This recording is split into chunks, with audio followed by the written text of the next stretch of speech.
Break के बाद आपका स्वागत है। चलिए इस कहानी को वहीं से शुरू करते हैं जहां पर छोड़ा था ब्रेक पर जाने से पहले। हम आपको ये बता रहे थे कि 17 साल पहले लालू जब सत्ता का सुख भोग रहे थे तो उस दौर में किसी को भी ये कतई नहीं लगा था कि लालू कभी जेल भी जाएंगे। लेकिन साहब ये वक्त है और इसकी चोट बड़ी गहरी होती है। लालू के तेवर अब नरम पड़ चुके हैं। सीबीआई की विशेष अदालत ने लालू को जेल भेज दिया और रही सही कसर सुप्रीम कोर्ट के आदेश से पूरी हो गई।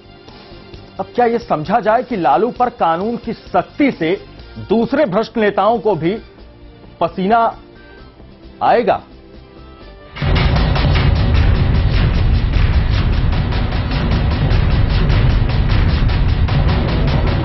चारा घोटाले के एक मामले में दोषी ठहराए गए लालू यादव अब जनप्रतिनिधित्व कानून के तहत 6 साल तक चुनाव नहीं लड़ पाएंगे।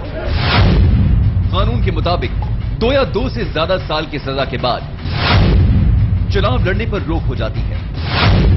हालांकि लालू यादव आपराधिक प्रक्रिया संहिता की धारा 374 के तहत सीबीआई कोर्ट के आदेश को चैलेंज कर सकते हैं।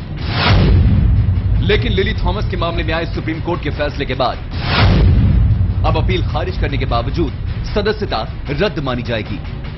सुप्रीम कोर्ट ने जन प्रतिनिधित्व कानून की धारा 8 की उपधारा 4 को निरस्त करते हुए साफ कर दिया था कि जिस वक्त जन प्रतिनिधि की अदालत दोषी ठहराएगी उसी वक्त से उसकी विधानसभा या संसद की सदस्यता अपने आप खत्म समझी जाएगी।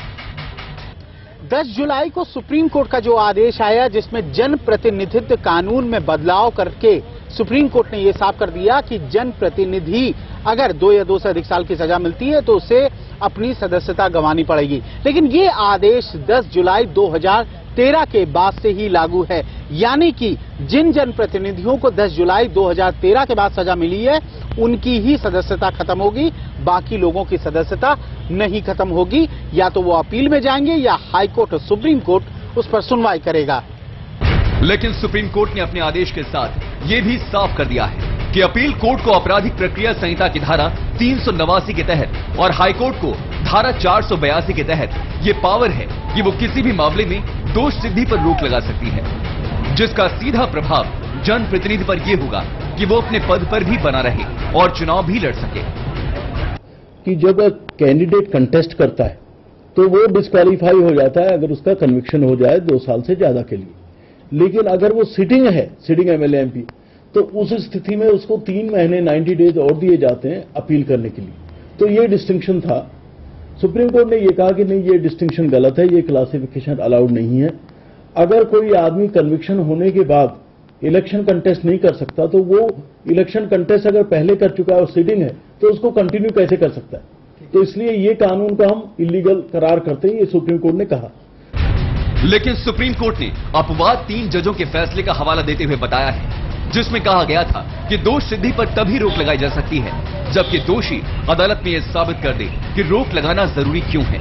साथ ही 3 जजेस की बेंच में भी यह साफ था कि दोष सिद्धि पर रोक लगाना नियम नहीं है बल्कि अपवाद है। इसलिए लालू यादव को तभी राहत मिल सकती है जब वो अदालत के सामने सिद्ध कर दें कि उनका मामला भी अपवादों में शामिल है।